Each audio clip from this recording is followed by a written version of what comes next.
In Chattanooga, Tennessee today, labor leader James Hoffa returned to a federal courtroom to challenge his conviction for jury tampering. Bill Jones reports. Flanked by U.S. Marshals, the former Teamsters union boss was escorted from the county jail early this morning. It was not the same confident-looking Jimmy Hoffa that had appeared in Chattanooga in 1964 for his jury tampering trial.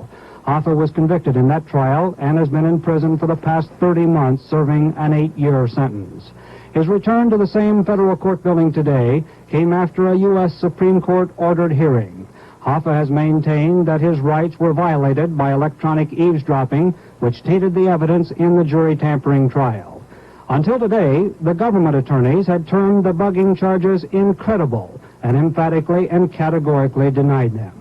But today, a former top Justice Department official, Walter Sheridan, admitted that the government had bugged a car which carried the government's star witness, Edward Parton, and another Teamsters official, Ewing King, a Hoffa associate. Sheridan denied that the evidence had been used against Hoffa.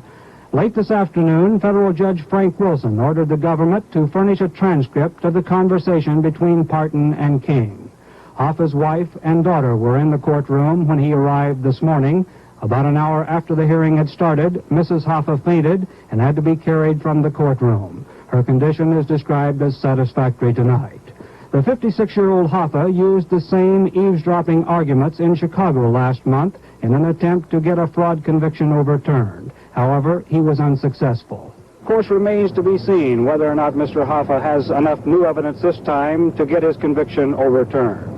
About the only thing that is certain is that, like all the other hearings, it's going to be a long affair. Phil Jones, CBS News, Chattanooga.